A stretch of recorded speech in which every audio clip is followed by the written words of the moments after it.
concern. What is it? The water is just within reach, and I'm going to put it back here when I get through. Especially for Dr. Rolf, right? Just ask her to put it in.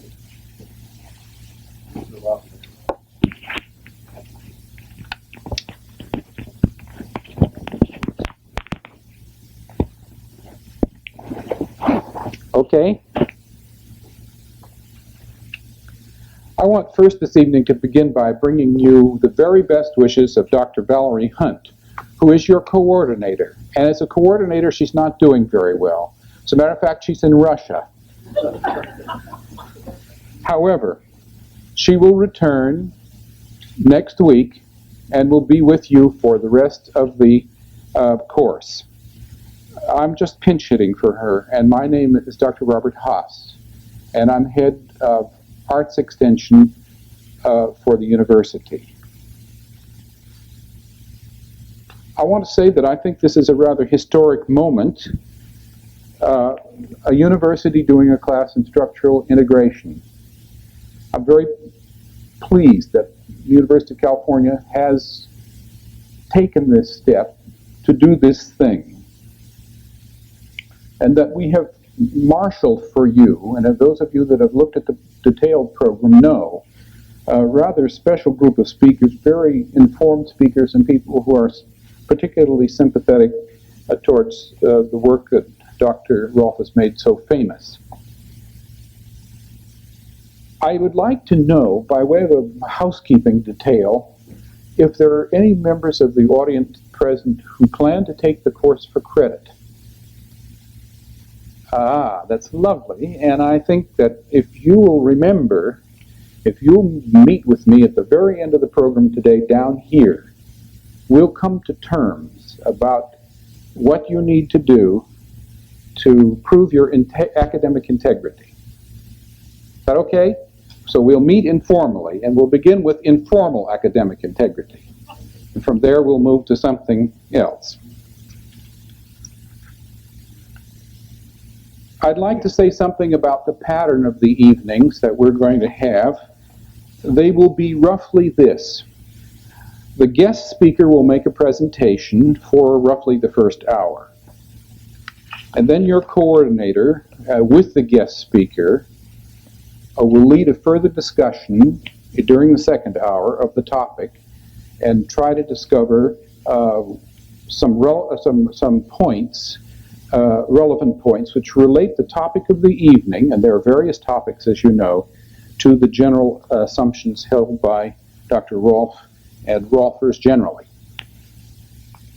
We hope that you will all join very thoughtfully and very easily in this discussion and make that second hour something that couldn't happen anywhere else but here. A housekeeping detail. We will be in this room for the entire series of lectures except one. The one is the next one. Now I'm going to try to describe to you, and I'm not a very good describer, where that will take place. If you go out the front of this building, across the street is a green field.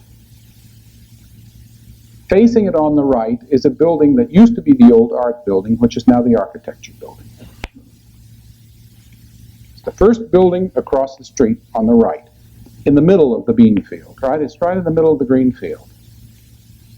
That way. The next building there. At the far end of that building is a very nice little auditorium. And if you'll just remember that it's 1102 architecture, and if you can't remember numbers any better than I, just ask anybody around, where is the architecture auditorium? You can see it from the front porch of this building. That's my only consolation to you.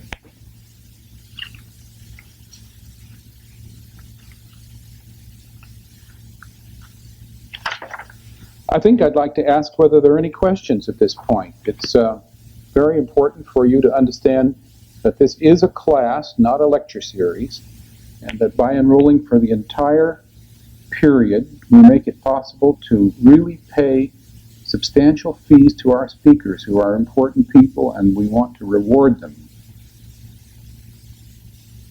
Now, is there anything that you'd like to ask that I haven't thought to mention, housekeeping-wise?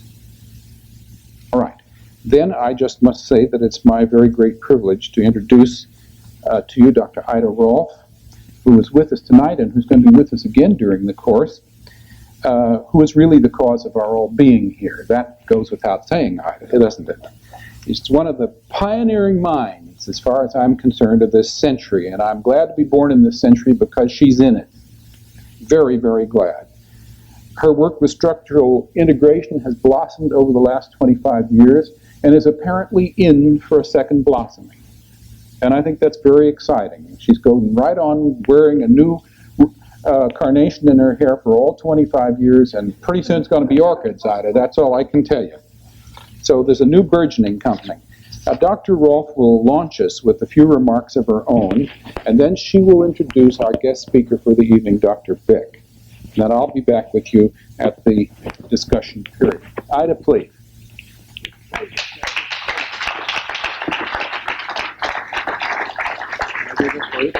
Yes, sir. Good evening, everybody. You can hear good evening without the lavalier. I really felt as I came in this door, very honored to be allowed to be the first speaker on your program, because I think this is going to be a gorgeous program. That's at least as we have designed it. But you see, Dr. Haas has now persuaded me that I'm not honored, that I'm honoring you, and now I'm all confused. But at any rate, I'm going to do the best I know how to present some ideas to you, which will, I hope, give you another way of looking at a universe.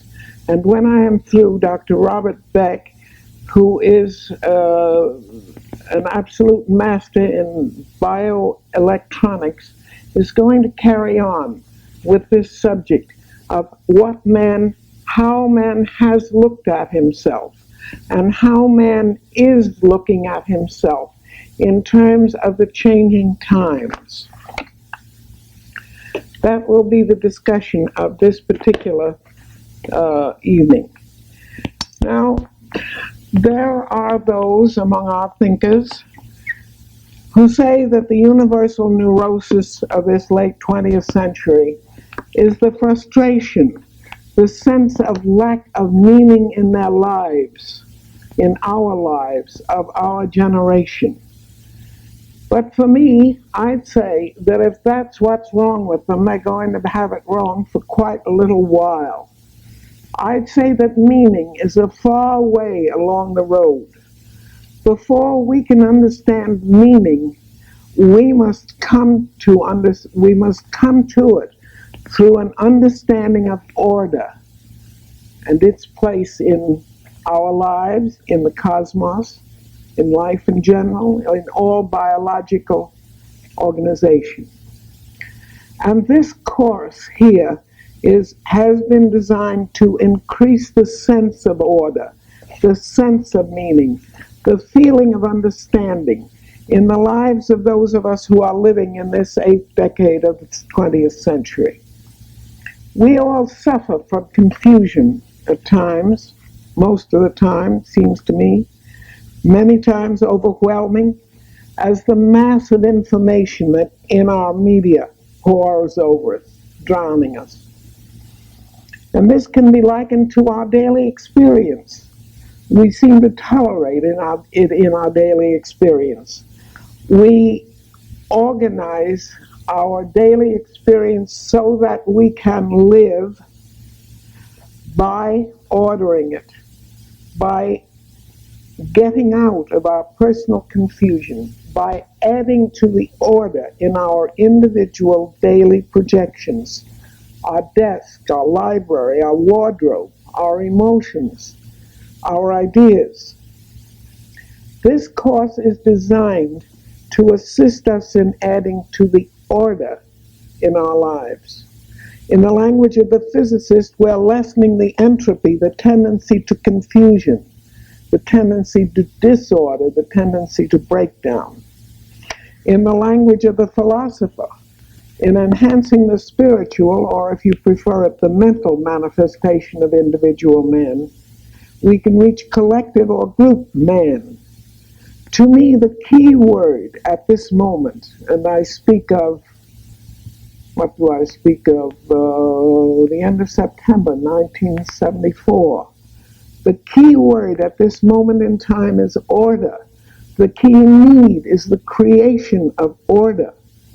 Not that necessarily compulsive type of order that some of you associate with the Victorians, not having known too many Victorians.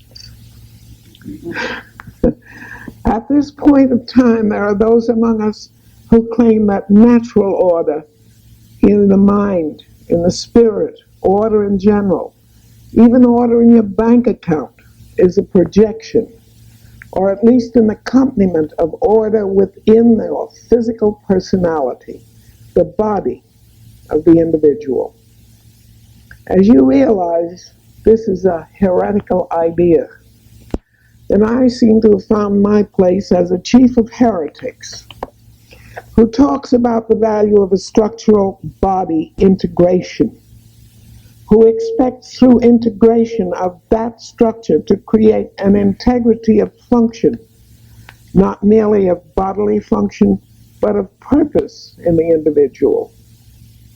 Many of you have been exposed to the physical technique of structural integration, which is, as you know, a method of creating order in the body.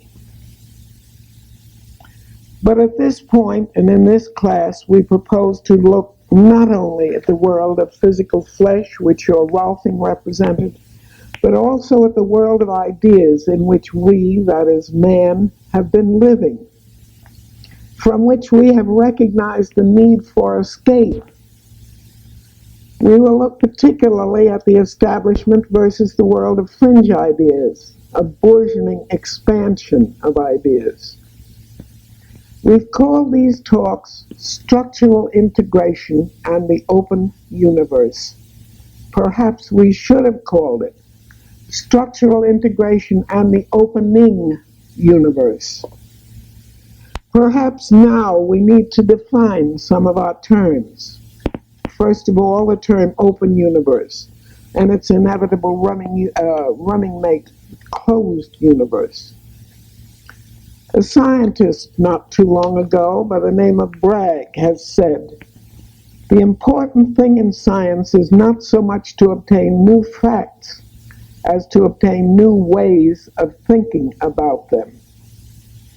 This is the crux of our confusion, of our perception of the revolution which is being presented to the layman as the Aquarian Age. For we are in the midst of revolution, and we try to measure our new world by our old standards. Seen in the new perspective, the old order was limited and a limiting viewpoint. Its critics have called that scientific order from which we are now emerging reductionism. I think it was Arthur Kessler who called it that in the beginning, and he characterized it by the phrase, it's the nothing but order. Life is nothing but a group of chemical reactions. The brain is nothing but a computer. This point of view obviously describes a closed universe. A universe defined by hard boundaries, designed to exclude. Such thinking automatically limits a world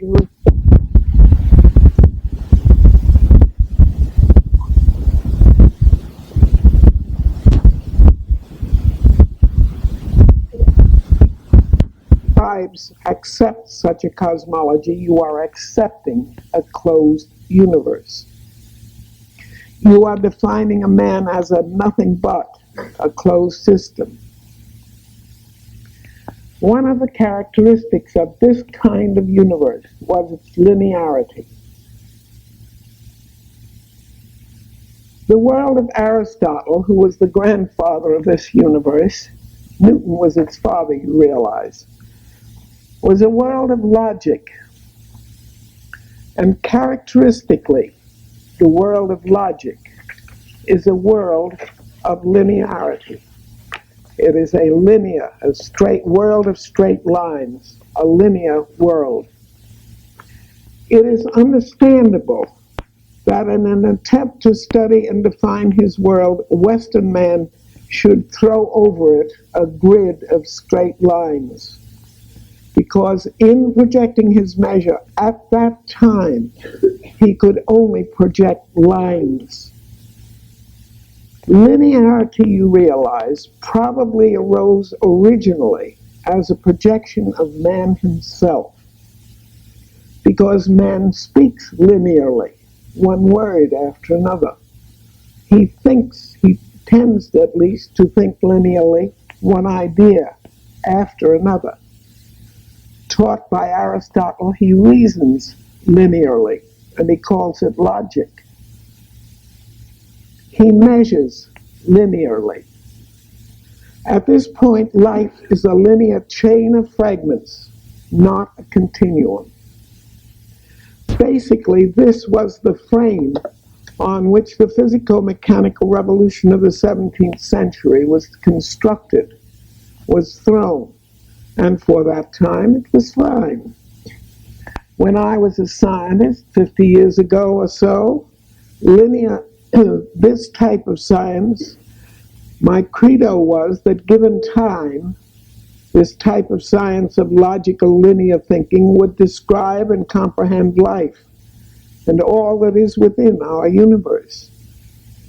But life and time have uncovered my folly, have uncovered my limitations, the limitations of this notion. What I have been describing, you realize, is a closed universe, a limited system. The life sciences and the sciences of life cannot be fitted on this Procrustean bed. For life is a continuum, certainly not a one-dimensional linear continuum, nor for that matter a two-dimensional continuum. It's multidimensional. Its multidimensions have not been explored, not even guessed at as yet. Although I hear that Dr. Beck a little bit later proposes to look at some little known dimensions, some dimensions that seem to be emerging. Life, as it deals with biological, living material, life is truly an open universe. And in the 1970s, as you know, you hear of the field, the system, the manifold. You used to hear about the cause. And blessed people still come to me and say, what is the cause of this, doctor? And there is no answer, because in life, there is no one cause. And it is a major change of understanding to try to recognize this multidimensional continuum in which we live. The universe is opening. It's nothing but hard boundaries are disappearing. It's becoming defined by the position of the center rather than by the hard boundaries of margins, borders. And this is characteristic of an open universe. But we need further to relate, to understand the open versus the closed universe. A closed universe can be seen as a projection of, a higher abstraction of, an open universe. Within historical times, there have always been men who tried to fit ideas, maps, if you will, over the phenomena of life to answer the question, what is life? What is man? This is still going on. We're doing it right here And these answers seem to alternate: cycles of open universe concepts, cycles of closed. Since the days of the Renaissance, especially since the physico-mechanical revolution of that 17th century, that important century, men have tried to understand themselves and their world by analysis. The analytic method, by definition, reduces the dimensions of the object which it examines. Thus, it becomes by definition, that analytic method, it becomes by definition a closed universe, a limited universe. A closed universe is a projection of, a higher abstraction of an open universe. And like all higher order abstractions, it lacks richness. It lacks the continuity given by the lower experiential order. It is a projection, not an experience. In the language of general semantics, it is a map and not a territory. The open versus the closed orders can be simplified into something of a metaphor. Where's my famous mug, Judy? Oh, yes. Oh, yes. Here's a mug. It's an open universe. See it? Open all around. All kinds of things going on. But supposing you have a light back there, and you hold your mug up here, and you project your light, and you see that its shadow, its projection, the projection of that three-dimensional mug is a two-dimensional shadow, a rectangle. Doesn't look like a mug, does it? You do this to it, and the projection of the three-dimensional mug, which can hold water and what have you, flowers too, the projection of it is a two-dimensional plane circle. This is what happens when you take an open universe and you convert it into a closed universe, because you can only do this by reducing the dimensionality of it.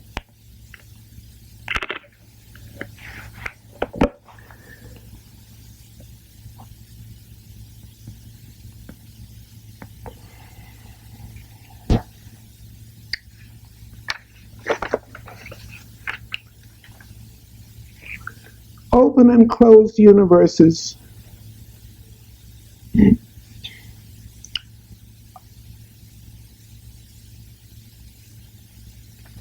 one should recognize, shall I say, the fact that a higher order projection that is a closed universe divests the experience of dimensionality.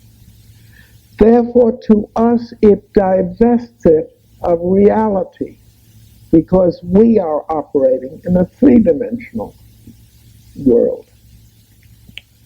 In doing so, it tells us, by implication perhaps only, that the world we live in and we ourselves are not high-order abstractions. They are low-order, many-dimensional systems. Open and closed universes have certain other qualities significant to us. Open systems tend to be a minimum entropy situation, a minimum of disorder, a minimum of disintegration, because they are complicated structures, and this complicated structure requires that energy be added or put in constantly to maintain its complication. An open universe can be maintained at a distance from the equilibrium point, in what physicists call an improbable state, by that continuous addition of energy. None of this is true of the closed universe. Man is not a closed order, not even in purely biological terms. The biological man must be looked at as a collection of systems, not of atomistic aggregates. This in itself takes him out of the closed universe. You can't keep collections of systems in a closed universe. The characteristic of such systems is that relationship is the determinant of what you get out of it.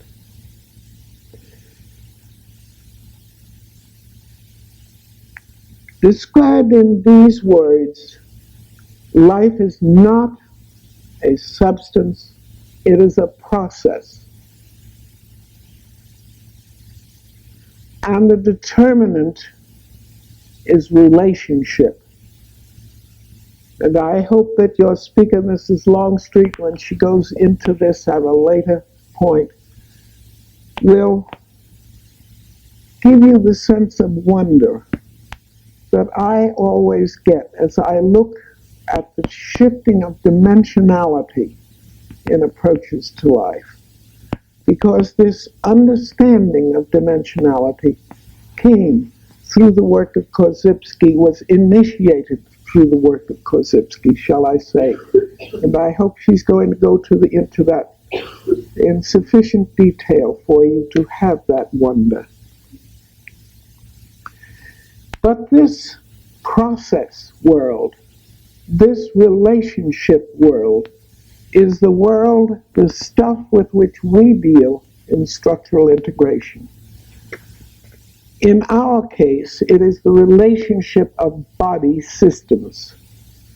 That additional dimension of relationship has become important in the thinking of man since the work of Korzybski. So the problem becomes, in terms of structural integration, what can we do to improve the relationship of man to his world of energy, to the world of energy? And the answer is that we need to continue with our relationship, to relate within that group of systems that we call man, to the point where the man himself, the small energy field, can transmit, can accept the energy field of gravity as a supporting framework. This is what structural integration is about. There is, of course, a technique whereby it is brought about. And Bob Hines, at a later date here in this course, will show you how this is. He will take the body of a young person and show you, demonstrate for you how bodies, how fascia is a plastic medium, and how they can be changed by skill, by understanding the addition of energy to the body, and so forth and so on. But you always have to remember that that myofascial body is a plastic medium. This was the key that was lacking in that sense of bodies as closed mediums. Here you see structural integration takes its place on that lowest level, that experiential level. And it is on this level, and apparently only this level, where humans can create for themselves a new, or at least a newer, man. He will be more energetic. He will be more economical of energy. He will be less stressful. He will be less restricted. That is, on this level, one can change relationships. For the body is a plastic medium. I repeat it, the body is a plastic medium. And therefore, this is the level where we work with structural integration. And here is where you can begin to look at the phenomenon of life from a different viewpoint. We begin here to apply that theorem of Bragg's that I spoke about. That dictum of Bragg's, that what is needed in science is not new facts, but new ways of thinking about them. This is basically what we try to offer in structural integration. New ways of thinking about this universe, which to be properly appreciated must be seen as the open system.